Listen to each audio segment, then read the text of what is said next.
So now that we finished talking about how to calculate magnitude of settlement, now we're going to talk about how to calculate how long settlement's going to occur. And what we're really going to do, what we're going to do here is we're going to derive Terzaghi's one-dimensional consolidation equation, and that's in your textbook in Appendix B2, I think, whichever one I assigned for reading. So, and it's a very nice and one of the better presentations I've seen in a textbook. So I would encourage you to do that. So I think you should be able to cite the assumptions in Terzaghi's one-dimensional consolidation theory, since that's what we're doing, and derive the differential equation for it. I don't expect you to actually solve the differential equation. We're going to talk about how it's solved, but you should be able to derive the differential equation. I think deriving differential equations is a very valuable thing for engineers to be able to do, because it really shows you what's important to the solution of your problem. It shows you the things going on in your problem that are important and what the basic behavior is. Solving it, that's why we have mathematicians, and we just steal their answers and use them.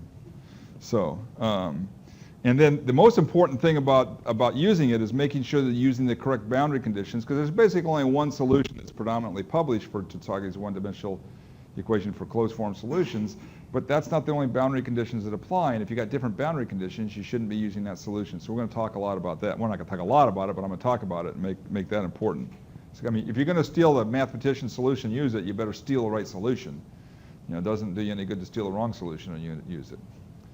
And then with this, there's this concept of degree of consolidation. It's really important for you to understand the difference between the degree of consolidation at a point within a layer that's consolidating and the average degree of consolidation for the entire layer. And those two concepts are easily confused, and you should definitely not confuse them.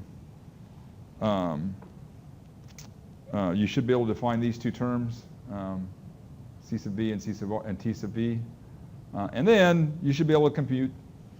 You should be able to do that. Use it. You should be able to compute the time settlement for one-dimensional consolidation. Alrighty. All right. So,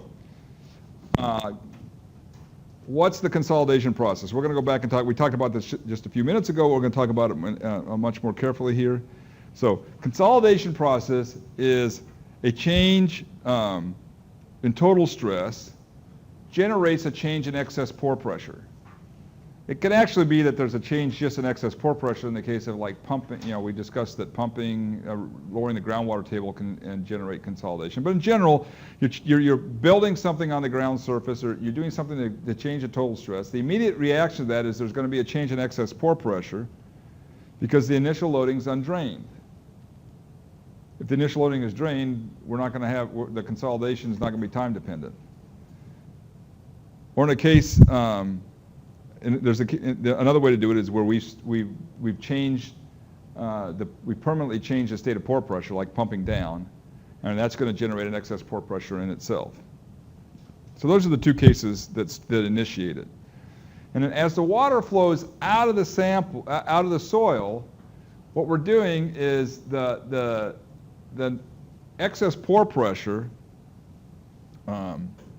which is either going to be a positive or a negative excess pore pressure. Generally for loading, if we're loading, it's a positive excess pore pressure. Unloading, it's a negative excess pore pressure. That's going to change as the water flows out in response to this change in total stress, because we've generated a gradient in the soil by increasing the pore pressure in it, because now we have a gradient. So water's going to flow. So as the water flows out, we're going to decrease the excess pore pressure. So that's going to cause, if there's no change in total stress, that's going to cause a change in effective stress. Since the effective stress is equal to the total stress minus the pore pressure, if we're changing the pore pressure, it's excess pore pressure, we're changing it. And so what's really happened is we're moving, that's going to generate settlement or swelling. If we're decreasing the effective stress, it's going to generate swelling. If we're increasing the effective stress, it's going to generate swelling. And what's really going on, so what's going to control that? Well, the soil properties, both the hydraulic soil properties and its compressibility are going to affect how fast this occurs.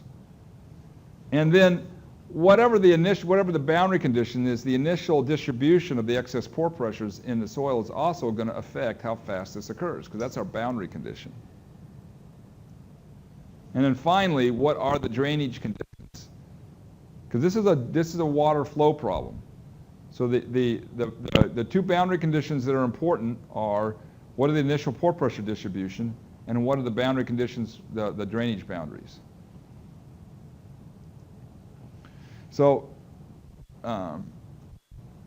when the consolidation occurs, the excess, the magnitude of the excess pore pressure is going to go down if we're loading. This is the case where we're loading.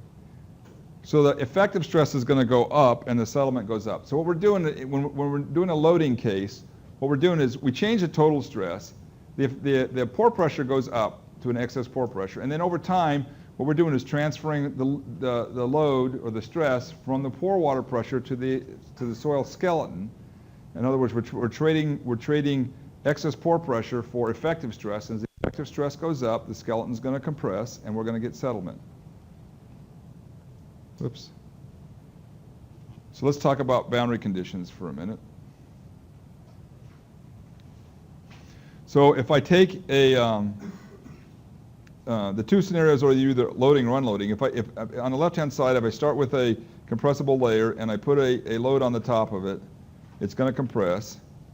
And so what's happening over time? Well, initially, I'm putting a load on the soil, and it's going to take some finite time, but it's generally pretty fast for that load to go up, and then that load is not changing. So that's the construction of the embankment.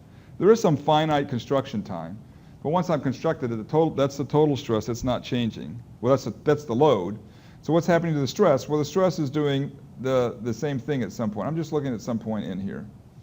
So the stress is increasing during that construction period, and it's not changing. Well, what happens to the pore pressure? Well, initially during the construction period, the pore pressure jumps up because the soil has a finite hydraulic conductivity, and that water can't flow out immediately. And then over time, that pore pressure decreases. So what's happening to the effective stress? Well, the effective stress initially doesn't change because we start off at some, initially the effective stress doesn't change because we start off at some effective stress, and as the total stress is going up, so is the pore pressure. You know, and since we have sigma prime is equal to sigma minus u, these are both going up the same amount. There's no change in effective stress. But then as the pore pressure is decreasing while the total stress is the same, my effective stress is going to go up. As that effective stress goes up, I'm going to get settlement. Well, what happens if I unload? So I have some soil here, you know, either geologically or human-wise, it gets unloaded. So now what I've got is a case where the load is going to decrease over some period of time, and then it's going to stay constant. So my total stress is going to decrease and then stay constant. Now what's going to happen to my pore pressure? Well, initially when I unload, I'm going to get a negative excess pore pressure.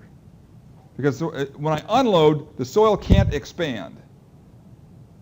Right? The soil can't expand, so the soil can't expand, the effective stress can't have changed. So I've still got sigma prime is equal to sigma minus u.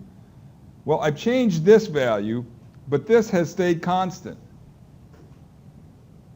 Well, if sigma total decreased, but this has got to be constant, what has to happen to the pore pressure? Well, I've got to, if the total stress is going down, I've got to add something to the right-hand side of the equation. Well, if the equation is total stress minus the pore pressure, the only way that can happen is if I have a negative excess pore pressure generated to keep the total stress the same. So that's what's happening when you unload the soil. So initially the pore pressure drops, and you have this U excess is going to be negative. And then with time, that excess pore pressure is going to dissipate. In this case, it's going to draw water into the soil. And it's going to draw water into the soil, and the soil's actually going to swell, which is what you see happening up here. It's actually going to expand. Because the effective stress is now decreasing with time, not increasing with time. So that's what swelling is. We unload the soil, and with time, it's going to creep up as it draws water in. All right. So that's kind of conceptually what's going on. Let's let's derive an equation. So first of all, we're going to talk about the assumptions. One of our favorite assumptions in soil mechanics, we have a homogeneous and isotropic soil. We're going to assume the soil is saturated. This does not apply to unsaturated soils. The water and the solids are incompressible, so all the compression comes from the rearrangement of the particles in the soils or the soil skeleton. Darcy's law applies. Both the water flow and the deformation are one-dimensional. This is a one-dimensional problem. And the other assumption we're going to make is the soil properties don't change over time. And it's derived for small strains, which isn't a big issue, but this is one that's interesting. We're going to assume that the soil is linearly elastic, or in other words, it has a constant modulus. And finally, our boundary conditions. We have two boundary conditions we can handle this theory. Either the boundaries are perfectly draining or they're perfectly impervious. Okay, so let's derive it.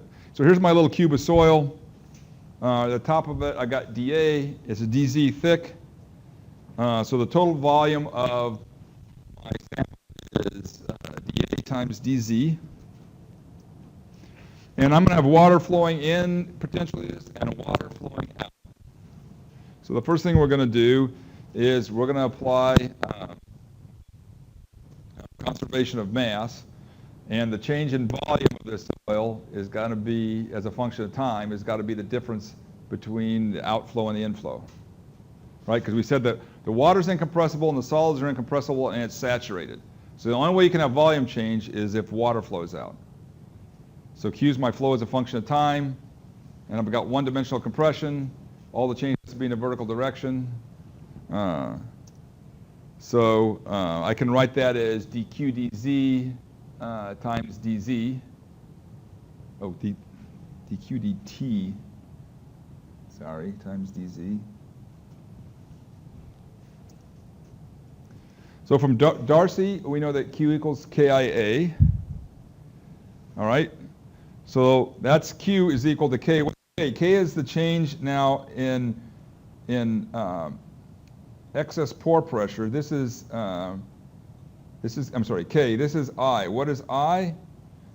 Well, I is the head change over the length, right? Well, what's the head change? Well, the head change is the change in excess pore pressure divided by gamma water. That's head. So the change in that quantity dz is I, and then the area is dA. So that's Q equals KIA. And I just write that equal to, I'm just going to plug that into this upper equation, and I'm going to get that d by dz of, oh no, that was right.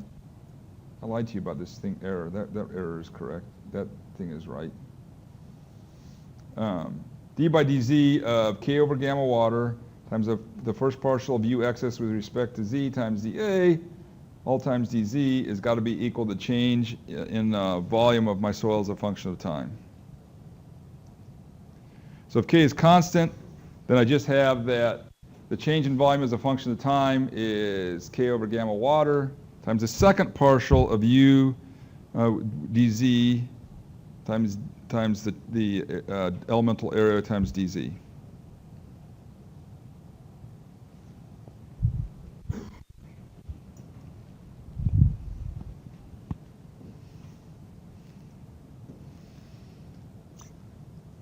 So I can simplify that if I just note that dA dz is just the volume.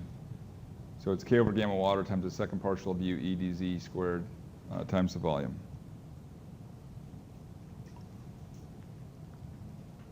Okay, I'm pretty sure that's right on top. Yeah, right on top of the next page. We're going to call that equation 3.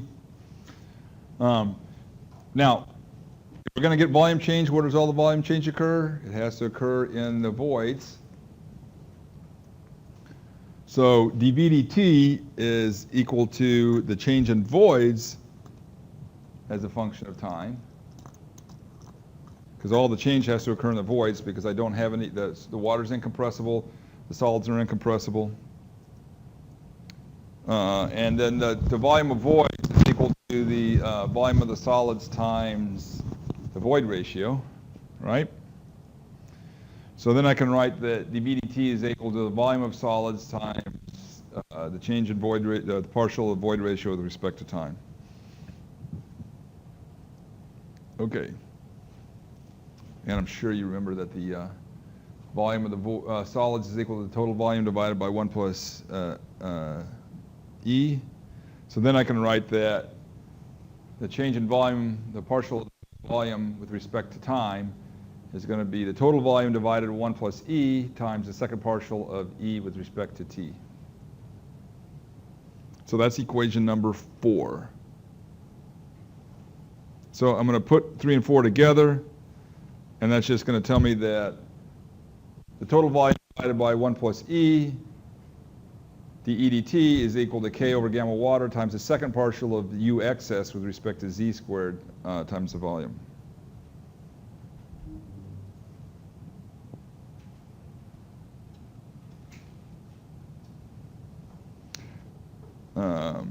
And then I'm just going to rearrange that. I can actually get rid of the volume terms, right? Because I got volume on both sides. The volumes go away. And I'm going to simplify that down to equation 5.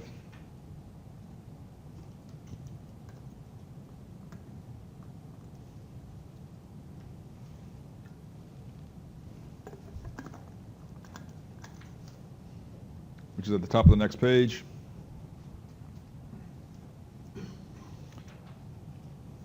Okay. Now, if you remember back to our stress strain curves, remember we were plotting stress strain curves, and we went through all we had the C sub C, and we had the MV and AV and the modulus. So this is essentially the AV, if you recall, was the compressibility in log space. So AV is the change in void ratio with respect to the change in effective stress. Right? Or I can just write that the change in effective stress is then just minus AV times d sigma prime. This is where my linear elastic assumption is going to come in here, because remember AV was plotted in arithmetic space, and we're going to assume AV is constant in this thing in a minute. So this is where the linear elastic assumption goes in, which is kind of ironic when you think that we're plotting stuff as E log P curves, which we know is not linear elastic. And then for the time rate problem, we're going to assume it's linear elastic. But this problem was easier to solve. Okay, so the change in effective stress is equal to the change in pore pressure, because we have we're not changing total stress in this. So all the change in effective stress has to be due to a change in pore pressure. So that's going to be equal to the change in excess pore pressure, because the static pore pressure, the long-term static pore pressure is not changing. So all the change in pore pressure is going to be due to change into excess pore pressure. So then I can just write that the change in void ratio is equal to minus AV times the change in excess pore pressure. So that's equation 6. So I'm going to stick that thing into equation 5. So I'm just going to plug that baby into equation 5. And so then on the left-hand side, the EDT is going to become the partial of U excess with respect to T. And so that's nice, because now I have U excess both on the left-hand and the right-hand side of the equation. And if you remember that, MV and AV was just the difference between whether one of them was plotted in void ratio space and one was plotted in strain space. And so there's a negative sign on that because of the change in void ratio. So I can just write that the first partial of the excess pore pressure with respect to time is equal to this constant, which is K over MV gamma water, times the second partial of the excess pore pressure with respect to depth within the sample. And I like all those constants. I'm going to all those other things we're going to assume are constant. Remember, we said this at the beginning. We're going to assume that the material properties are constant, which is K, M, V. Gamma water doesn't change unless the temperature is changing. So we're going to call that C sub V. So C sub V is basically our material property that describes how quickly the soil consolidates.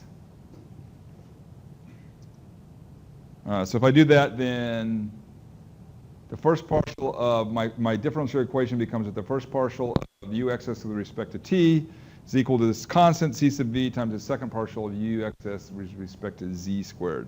And that turns out to be a common differential equation. Like lots of things in engineering, we come up with lots of equations that somebody else used in some other context.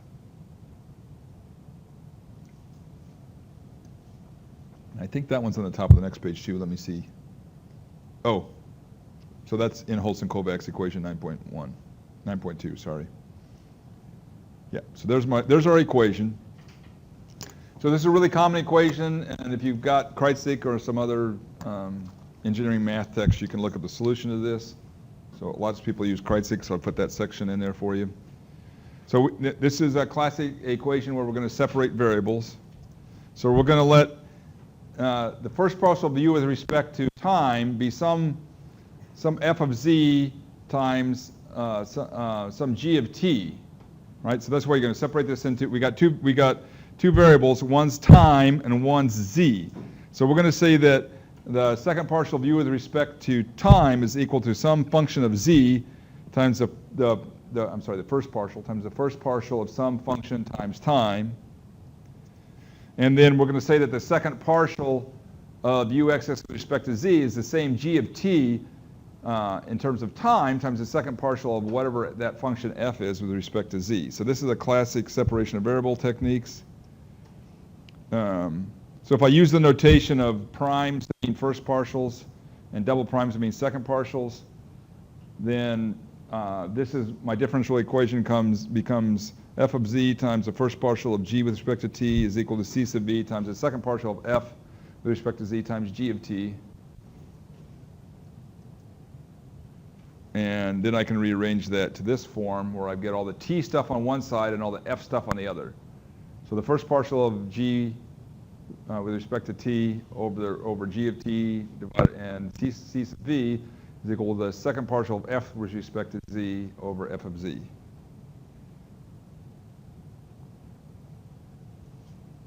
And someplace way back in the back of your mind from when you took differential equations, the term separation of variables is like starting to flicker some dim light. And it's probably never really going to light up. At least it didn't for me. But I can always go to Kreutzig and look it up. All right, so if you think about this, so the left-hand side of the equation is only a function of time, right? And the right-hand equation is only a function of z. So how is it possible that the left-hand side of the equation can equal the right-hand side of the equation? Well, you can change z without changing time, and you can change time without changing z.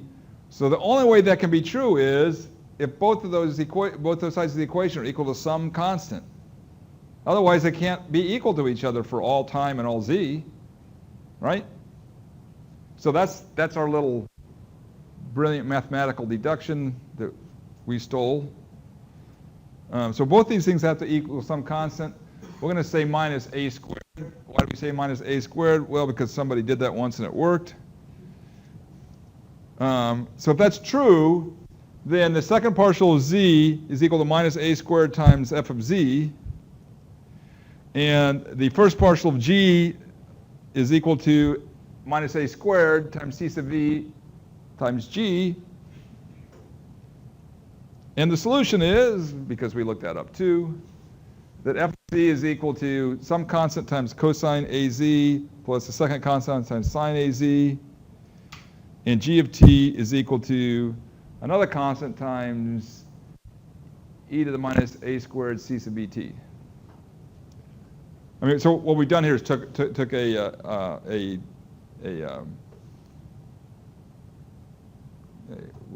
complicated differential equation and turned it into two ordinary differential equations. They're only functions of one variable, so that makes life easy. So I need a solution for the u excess is going to be a function of both z and t, and that's just going to be f of z times g of t. So that's what I'm really looking for, because that's what I want to know. I want to know the excess pore pressure, a function of time and location. So in that case, the excess pore pressure is going to be C1 cosine AZ plus C2 sine AZ, the quantity times C3 times e to the minus a squared CVT. So now all I got to do is find, that's my equation, that's my answer, that's my general answer for the differential equation, so now all I got to do is what? That's my general answer. What do I need to get a specific answer? Unique. Got to apply the boundary conditions, so that's what we're going to do next. So here's equation 7. Why did it change to equation 8? Oh, it changed to equation 8 because I really only need two constants, because I can divide through, page up, I can divide through by C3, right? If I divide by C3, then this is going to be C1 over C3, this is going to be C2 over C3, and this is going to be 1. And that's just two different constants, C4 and C5. So I can get rid of one of those constants because it's going to go away in the equation. So this is the equation I need to solve for the boundary conditions. Okay, so let's apply the boundary conditions. So let's start with this problem where I've got a compressible layer and the thickness is 2H. And I use 2H because I know it's got to be symmetric. So what can we say about this one? So the boundary conditions are, the first boundary condition is the excess pore pressure, and I'm defining Z from the top down, right? So this is Z equals 0 right here. So where Z is equal to 0, if that's a free draining boundary, what's the excess pore pressure going to be at all time? It's got to be 0, because it's a free draining boundary, so there can't be any excess pore pressure. So that's one boundary condition. What's the second boundary condition? Well, if Z is equal to 2H, which is down at the bottom, for all time, I also have 0 excess pore pressure because it's a freely draining boundary. So those are two of the boundary conditions. What's the third boundary condition? The third boundary condition I'm going to apply is that,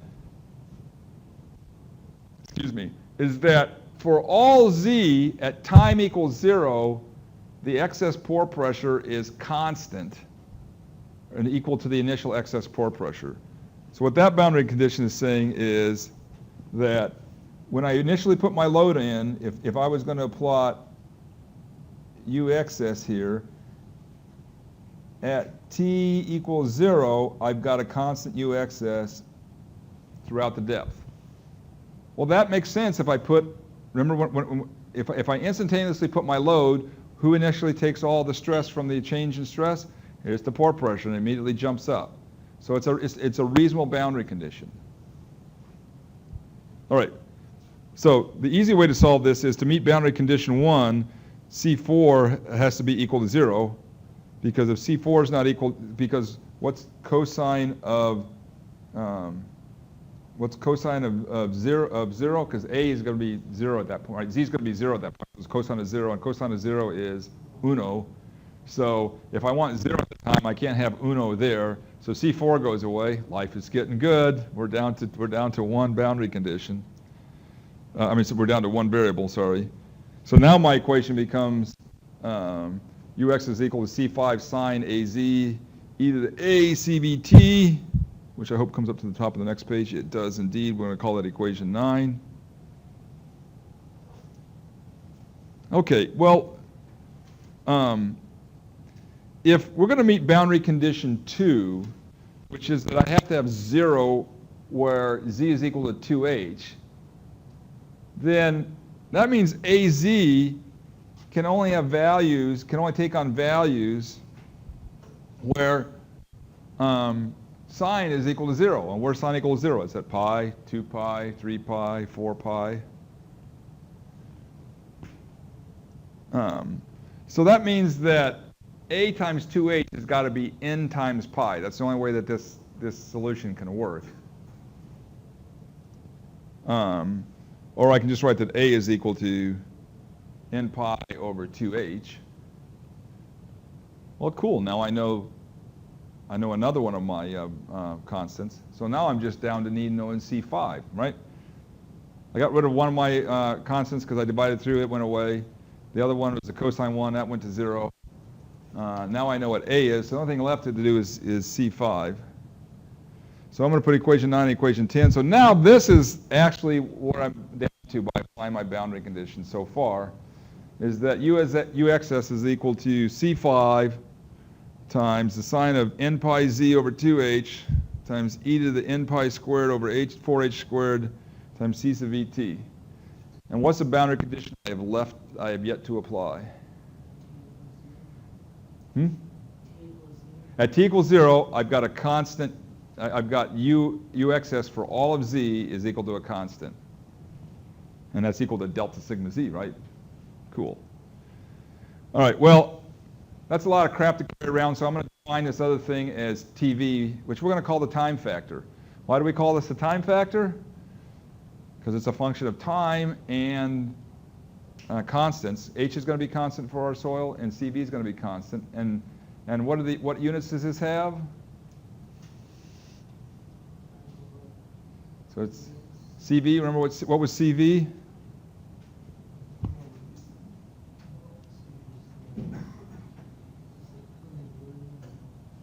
Let's see, where was my definition of CV?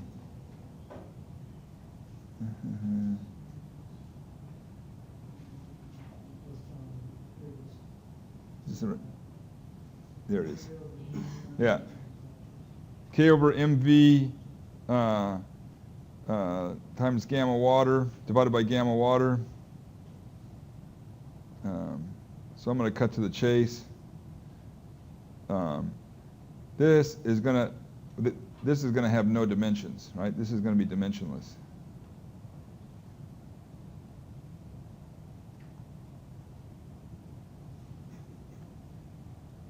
So that's my dimensionless measure of time.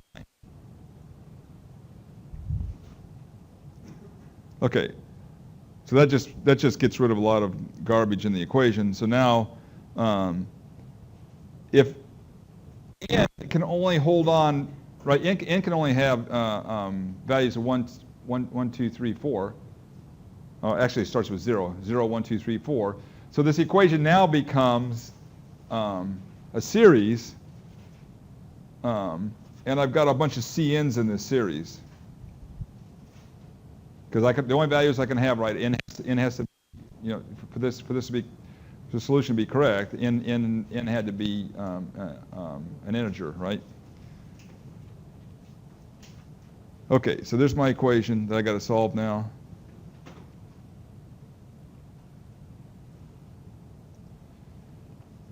Okay, so this is the last boundary condition we got to apply, which says I have my initial excess pore pressure as a function of depth is uniform and constant. So this is what we just talked about. My initial pore pressure is not constant, right? It's going to be a function of gamma water Z, and the base is going to be gamma water times L0. I put Q on. I'm going to get an instantaneous jump in the pore pressure every place, and it's going to be constant and equal to the applied stress Q. That's going to be my initial boundary condition, right? The one I just went through a second ago. Or if I just plot UXS, I just have this step function for UXS. So at T equals 0, TV equals 0. So what happens to my equation 11? When TV is equal to 0, what happens to this part of the equation? Goes to uno, right? Because anything raised to the 0 is 1, not 0. If it went to 0, we'd have a trivial solution. We wouldn't be in this business right now. We'd all just be drinking beer and, I don't know, building airplanes or something. So now that I have that UXS is equal to this infinite series. And then, of course, we immediately recognize that that's the Fourier series for sine. Oh yeah, I recognize that right away. That's why we have textbooks. And if that's a Fourier series for sine, then this is the constant.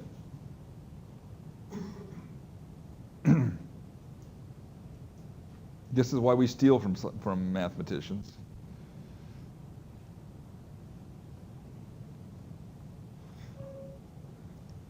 So I'm going to combine equations 11 and 12, and I'm going to get this big hairy ass equation. And if I integrate it, I'm going to get this, which is nicer, so I did the integration for you. And then I got this n thing going on, which is kind of a pain in the butt.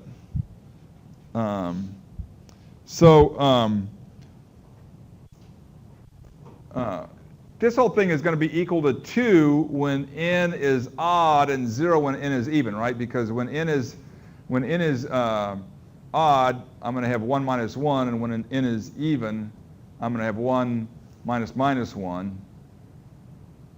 So I can make this equation a little simpler by saying, let me create this new variable m, and if I let n equal 2m plus 1, then when m goes to 0, 1, 2, I'm only going to get the values where that term is equal to 2, and it'll get rid of the zero values that I don't care about. And so I'm going to create this new counting variable called capital M. And capital M is going to be equal to 2 times little m plus 1 times pi over 2, because then I get rid of the pi's, because I don't want to get rid of those pi's. They're a pain in the butt too. And then my equation becomes a lot simpler.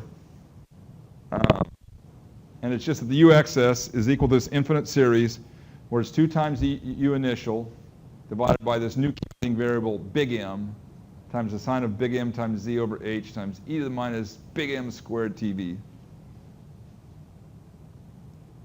And cool, I've gotten rid of a lot of extra junk out of my equation. I just have to create this counting variable big M, which is easy to do.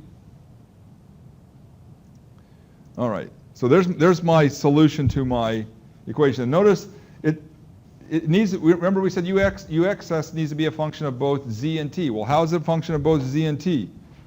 Well, here's z in the equation, right? And remember, TV is a dimensionless measure of time. So this is a function of both z and t. And notice that I can actually write this. If I wanted to, I can write this. I can replace this part with m. Let me see if I can write neatly. M. Why did my m do that? Ooh. Maybe I should replace it on the bottom. There's something funky about my tablet here. M, how about that, times the quantity z over h. And why would I write it that way? Well, what's z over h? That's a dimensionless measure of depth, right? That's how far you are relatively into the thickness of the layer. So now I have an equation. If I look at you, actually have an equation that's a function of a dimensionless measure of time and a dimensionless measure of depth, which is always nice because usually when we can write things as we can write a general solution for the dimensionless variables, and we can substitute the real variables later. Oops. I mean for that to happen. I mean for that to happen. All right, I give up. Then I want to define this function capital U, and that's going to be, I'm going to define this as the degree of consolidation at a point.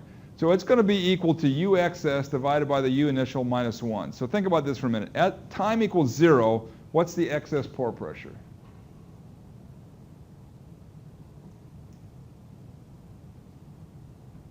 It's equal to the initial excess pore pressure, right?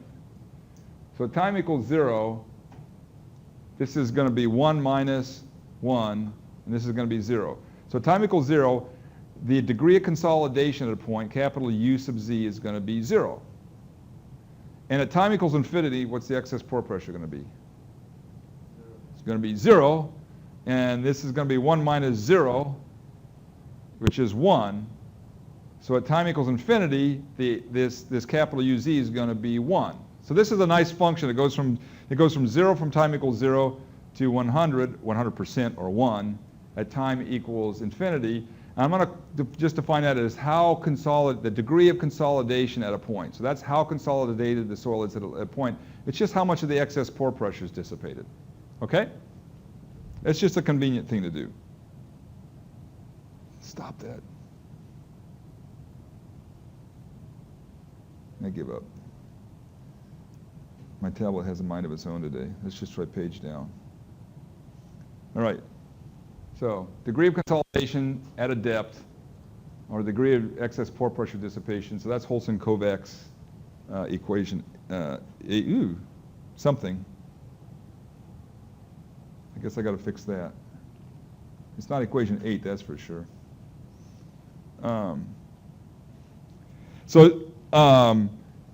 UZ then is just equal to 1 minus equation 14. And again, this is what I just said a moment ago. Notice that that's a function of two dimensionless variables, my time factor and z over h. So what I can do then is, since this is a function of the two dimensionless variables, the time factor and the dimensionless z over h, all I need to do is solve this equation for those two dimensionless variables, and then I have the solution for any z or any t. I just need to calculate the dimensionless value of it that I'm concerned about at a point. So this is the solution of that equation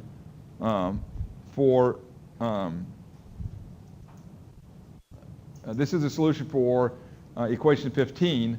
And notice that it's going to be plotted in terms of z over h on the left and uz's on the right, on the x-axis.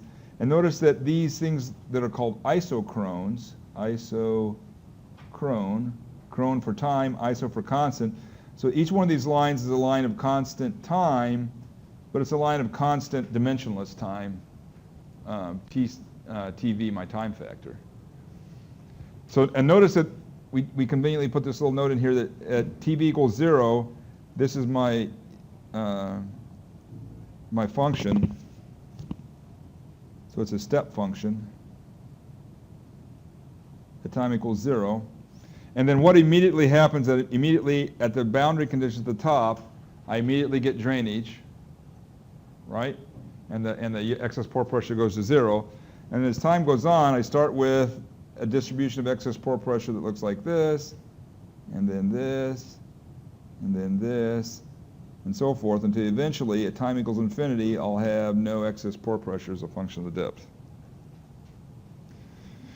So at any point in here, so if I pick any point on this curve, that point right there tells me that at a time factor of 0.2, at a relative depth of 0.5, that my average degree of that my degree of consolidation at that point is going to be 0.55. So that's the solution to that equation. Well, that's nice that I can now, so that means that if I got some layers consolidating, I can say at any point, I could tell you what the pore pressure is, and I could tell you how consolidated the soil was at that point. And that's an important thing, because if I want to calculate the effective stress, for instance, and the strength, then I do want to know what the effective stress is at that point. But what's the other question we really want to know when we're talking about, so you're going to build this embankment out there, and one of, it's the first question I'm going to ask you. Hey, 18 months from now, what's the pore pressure going to be half a meter into that layer? Is that what the client's going to ask you? What's he going to want to know about 18 months from now?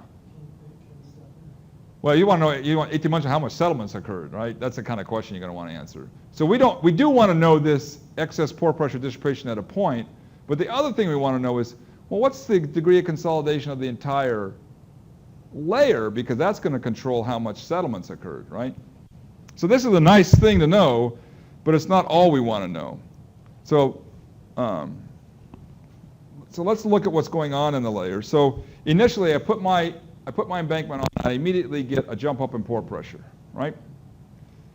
I immediately have the initial conditions that the U-axis is going to be equal to Q. That's my initial conditions at T equals 0. And then at some time later, that's my distribution of excess pore pressure. And it just keeps going down and down. And eventually, I got no excess pore pressure. I didn't say I have no pore pressure. I said no excess pore pressure. Right? So now let's go back to this discussion we were just having about the average degree in consolidation. So what does that mean? Well, that UZ was a function of each point. And that's nice, but I also want to know what the average degree of consolidation of the whole labor is, because that's going to be related to the settlement. So I'm going to define this variable UAV, which is the average degree of consolidation. So what's UAV? Well, if we think about my initial distribution of excess pore pressure was an entire yellow block, right? And sometime later, let's say I'm at this time, I'm at a TV of 0.4, whatever that works out to in real time. And so that brown layer is now the excess pore pressure that I have left.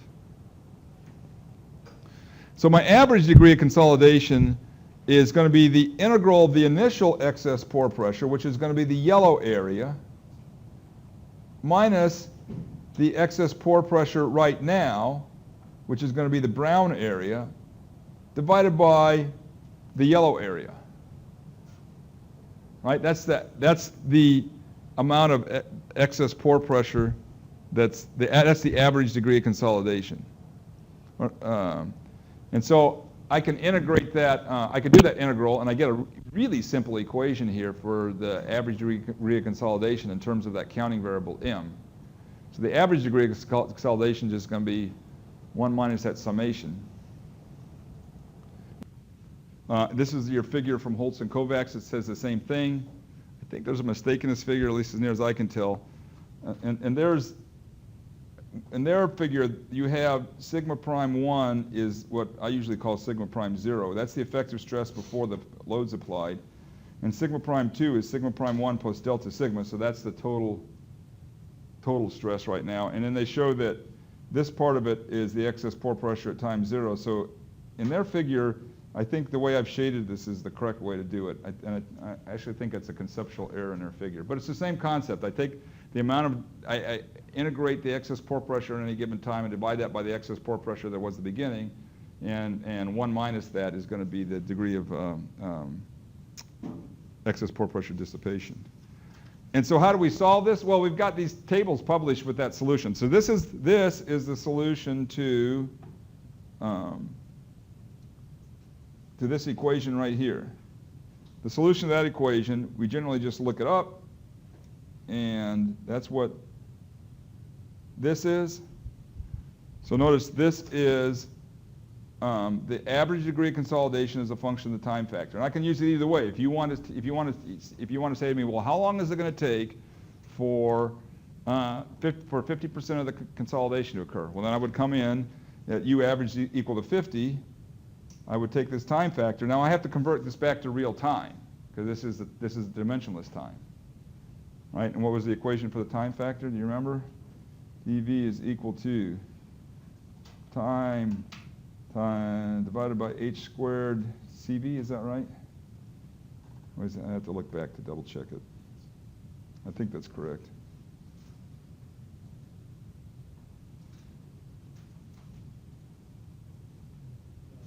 Is that right? Thank you.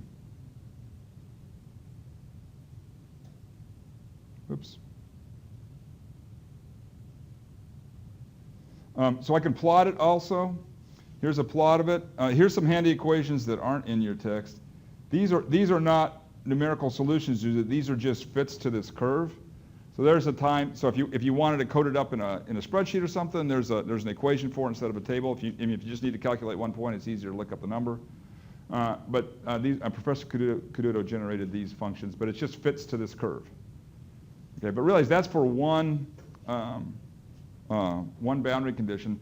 Plus, there's an implicit assumption in here that CV is constant, right? And CV may not be constant. And we also assumed, do you remember this when we were doing these calculations, we assumed AV was constant. And AV is the slope of the E log P curve in arithmetic space, or MV is the slope of the stress versus strain curve in arithmetic space. So there's also an implicit assumption here that the soil is elastic, which isn't true. So what do we do if we have a singly drained system? In other words, we have a system where on the bottom it's impervious like this, but it can drain out the top. Well, in this case, the same solution applies, except that the thickness of the layer is H rather than 2H. And the solution just looks like half of the solution we had before. So this boundary condition that we used to get this solution,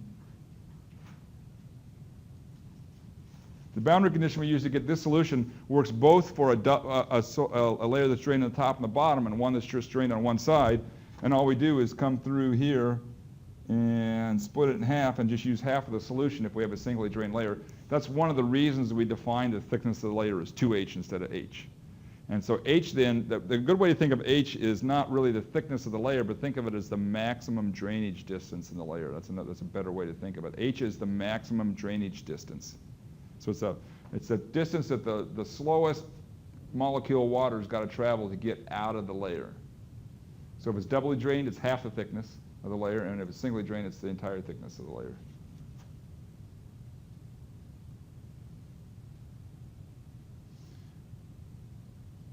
So for singly drained, it just looks like half that problem. As time goes on, we get more and more drainage, and eventually at time equals infinity, we have zero excess pore pressure. Now that brings up an interesting point. So I asked you in this first phase of your project to basically tell me, hey, if we just built that embankment all at one time, how long would it take for it to consolidate? And I didn't ask you how long would it take to reach 100% of the consolidation. Because we know that answer is infinity. So that's not a very useful answer to most clients. So normally we pick a number that's between 85 and 95%, and we're just going to call that good enough. One approach to that would be to say, well, if I know the total settlement, what amount of settlement would end up being negligible? So, you know, if it's a project that's sensitive, maybe negligible is a small fraction of an inch. If it's just a road embankment, maybe negligible is an inch, or maybe it's 2 inches. So you'd have to decide that. But you can't say 0 or 100%, because that takes forever theoretically.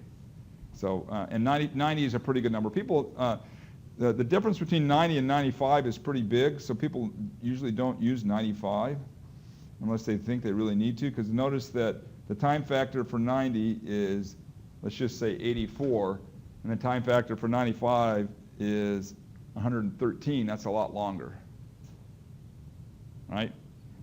That's almost 20% longer, so that's a lot more time.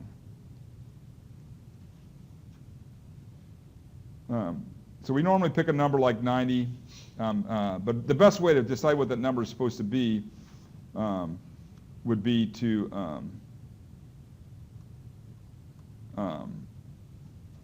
actually decide what amount of settlement would be negligible in your problem, and then say, well, that would be, if that's 80% of the total settlement, then you could tell them that it was going to be over at a degree of consolidation of 80. All right, so let's review the assumptions and the limitations of Terzaghi's theory. So, the assumptions. Remember our assumptions. 1, the soil is homogeneous and isotropic. Well, that depends on the site. You know, there's many cases where that's close. For the layer that you're working on, for the part of that's compressible in your project, that's probably not too bad. It's not that thick a layer, and it's clearly deposited in the same environment. Well, have you guys looked at the data? Is the data the same on both sides of the runway? No. So you have to deal with that. The soil is saturated. Generally, for these problems, that's okay if we are dealing with the saturation. This theory doesn't apply at all to unsaturated soils. It just doesn't even come close to applying to unsaturated soils. So this only applies for saturated soils. And generally, if we're in marine environments, that's pretty good. Or even in terrestrial environments that are below the groundwater table, it works fine. It assumes the water and the solids are incompressible. That's generally okay. Darcy law applies. We showed that applies even in clay soil, so that's fine. It assumes that the flow is one-dimensional. Well, this is both the flow and the deformation is one-dimensional. So for an embankment, that's usually true. If you've got a big embankment, which is what you guys are working on. You might think for footings and stuff like that, that's not generally true, but it turns out not to be a terribly bad assumption. Most of the compression is in the vertical direction, and even if you look at three-dimensional drainage, it's not that big a deal. So that one's not a terribly bad assumption. The soil properties are not temporal. So what was the coefficient of consolidation a function of? Do you guys remember what's in CV? Yeah, the hydraulic conductivity is in there, right? So what's going to happen to hydraulic conductivity as the soil consolidates?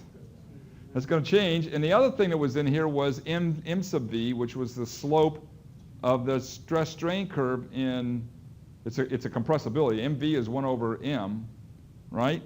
MV is 1 over the constrained modulus. Well, we had a discussion about that. Does that change as soils consolidate? Oh yeah, that changes a lot. So this is not such a good assumption. And the place that enters the most is not so much in the calculation of the dissipation of pore pressure, but the calculation of the average degree of consolidation. Strains are small.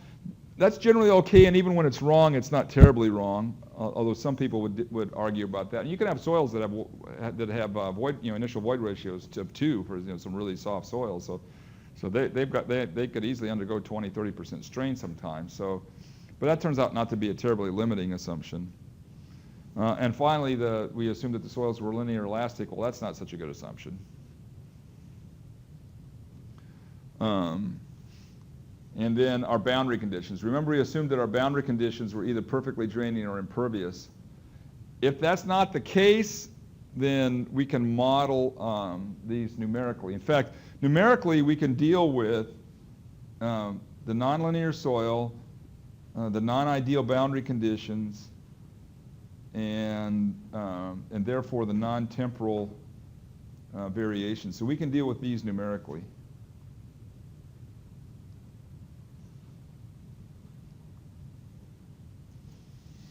I'll give you a minute to get that down. Sorry about that. So in fact, if you look at Settle 3D, it'll do those calculations for you. You can put in your nonlinear stress strain curve, and you can calculate away. All right, well, let's talk about some different boundary conditions. So there's a couple of the different boundary conditions that are important to us. There's two in particular that are important to us.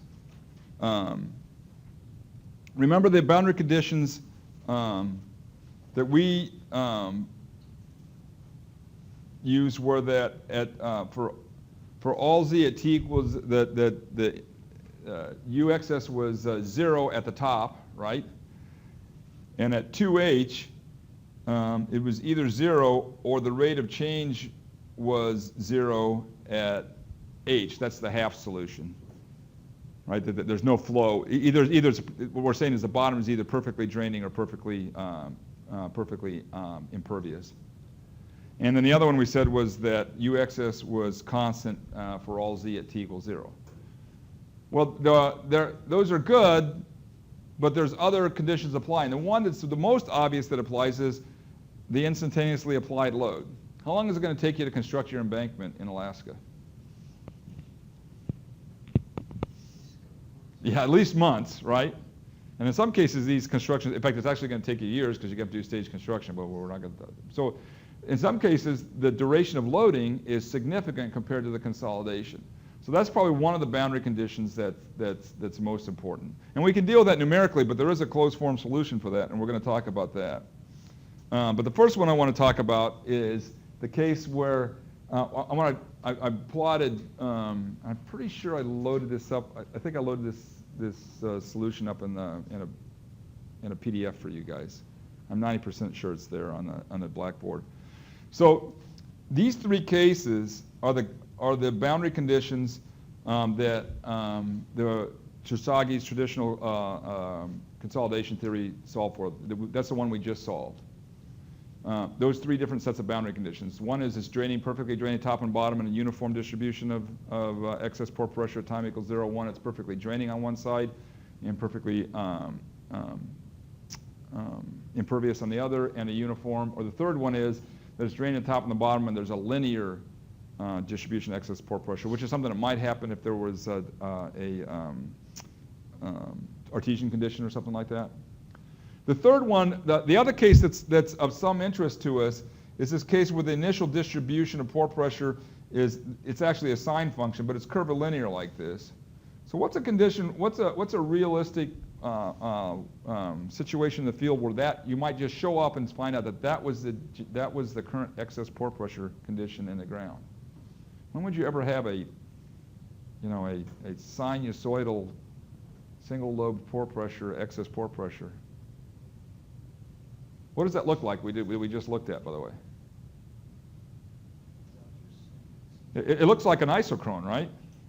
Well, what if you went out to some site that had been consolidating for a long time, but you didn't know when it started, you didn't know it, and that's the condition right now. And the question you're asked is not how long is it gonna take to consolidate from 20 years ago or 5 years ago or 2 years ago when the load was applied, but from today, how long is it gonna take to consolidate?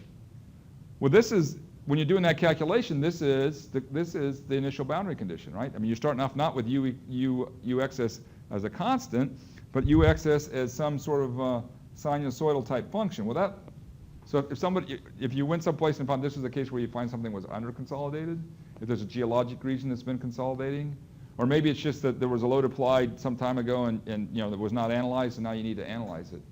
So that's case 2, and I've given you the time factor solutions for case 2.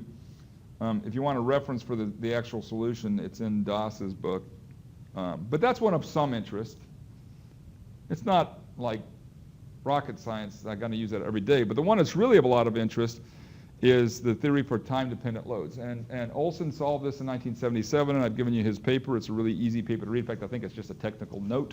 It's very simple. It's easy to read.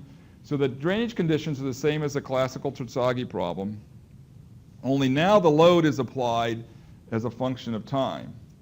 So now we don't have a boundary condition that the excess pore pressure is equal to a constant as a function of time. Instead, we've got this boundary condition that the load applied increases with some time, and then it's constant. So it increases for some period of time, and then it's constant.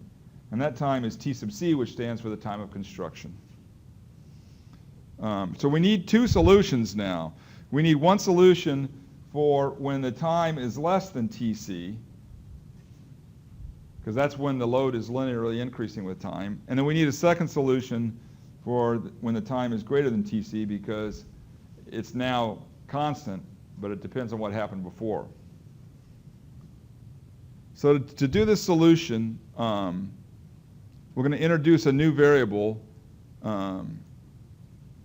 I'm sorry, let me go a step back. We'll introduce a new variable in a second. So the boundary condition is that Olson assumed was, he still assumes that every time you add a load that the excess pore pressure increases because of that load. But now it's an instantaneous thing, so that the instantaneous change in excess pore pressure is equal to the change in load. So as you build it up, initially all that load as a function of time goes into excess pore pressure. So that's the boundary condition he applied.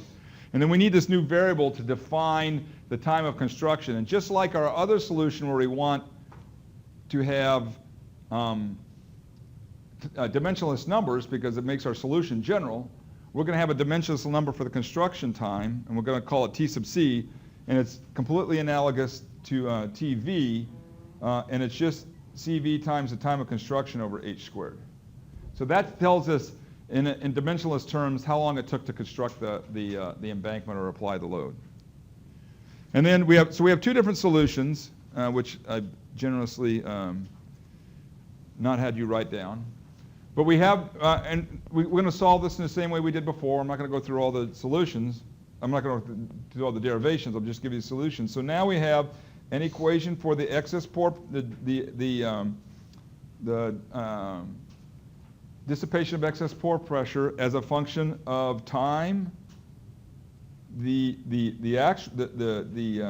time since the construction started, how long construction time is, and the relative depth of the place we're looking at. And we have an equation for the average degree of consolidation, which is slightly more complicated, and it's a function of both TV and TC. And there's a separate solution. Again, the functions are the same thing. There's a separate solution for when T is greater than TC, because obviously at that point, the boundary condition is no longer that there's the rate of change of the excess pore pressure is equal to the rate of change of the load, so it's different. So we have 2 different solutions. And I've given you I think I gave you both a spreadsheet that has this solution solved for you, which you can use, and I've given you a PDF that has the solutions. So notice now that we're plotting this in the same fashion we did before, which is we're plotting U average as a function of the time factor, but now I've got different curves for different times of construction. And notice when my time of construction is really, really short, this looks just like the other curve that we had. And notice that as my time of construction gets a little longer, notice that this one even has an inflection point. It has a little inflection point there. But as my time of construction gets really long, notice that the degree of consolidation is really driven by the time of construction, not the time after construction, right? So I have essentially the same solution, but now I have another variable. So if you want to think of it, if I did plots, I could do them in 3 dimensions or something, but we just plot a bunch of different solutions on one sheet. So now you have the solution for the case where the time of construction is a significant amount of time. That's a really important solution because that happens a lot. It's many, many times where we're doing these jobs where the time of construction could be months or even years, and we need to know the degree of consolidation as a function of the construction time. And obviously we can do that numerically too. Okay, so let's talk about some of the other assumptions. So this is probably the biggest Achilles heel to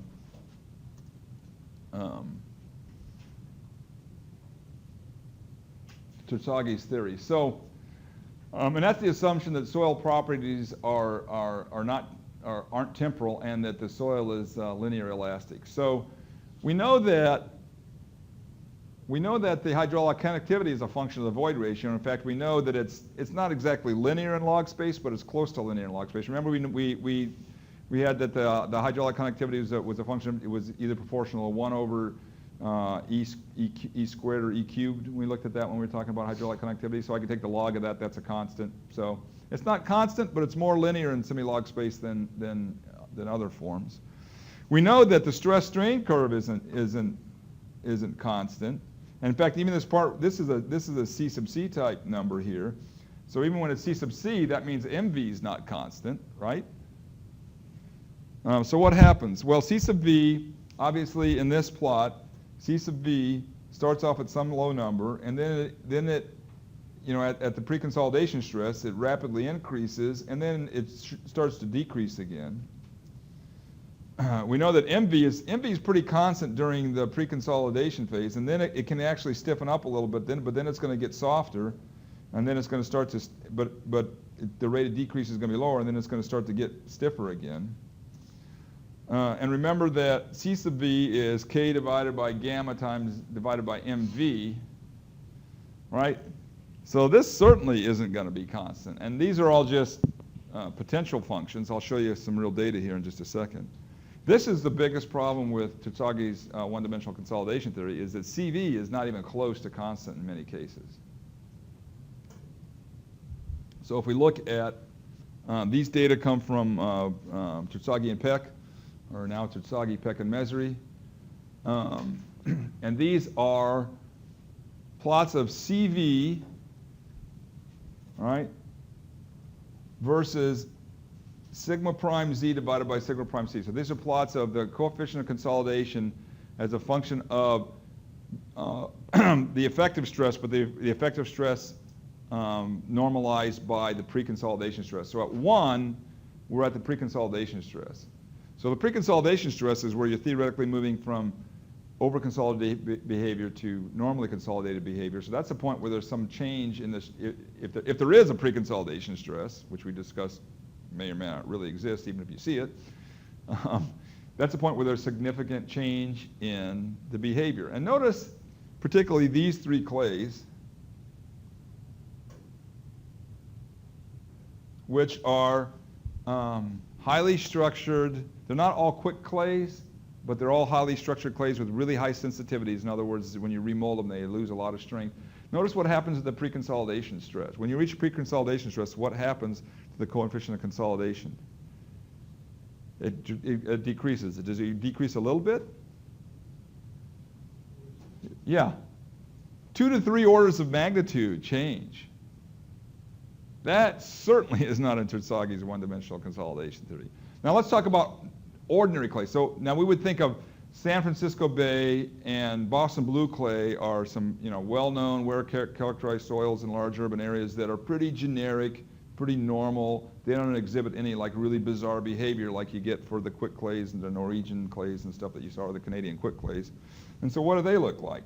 Well, Boston Blue clay looks like it doesn't change too much. Now realize this is plotted on a log-log scale, so that's still a change of a factor of 2 at least there. But it's not it's not an order of magnitude. And what about San Francisco Bay mud? Well, looks like we get, up to an order of magnitude change. Maybe it only changes by a factor of 5. So these are the ordinary, run-of-the-mill, plain Jane soils that aren't going to cause us lots of problems. And the coefficient of consolidation still changes significantly, but not orders of magnitude. So this is the weakest link in Terzaghi's one-dimensional consolidation theory. You can get around that by using a numerical solution that allows for variable CVs, But then you have to have the data to do that. So that's this is the big weak link, and whoops. I didn't mean to stop, but I think I'm done now. Oh well. Let me go back to that because I didn't want to. This is our weakest link in the problem. And if this is significant, if you're dealing with these really high sensitive clays, such as these ones, you're going to have to use some kind of numerical solution to account for that behavior. If you're dealing with San Francisco Bay mud or Boston blue clay, and realize these are for certain and you're dealing in a limited range, a loading range, maybe you don't have to deal with that. Maybe you can assume it's constant. But that's your weak link. Okay? Questions about that? All right. So I think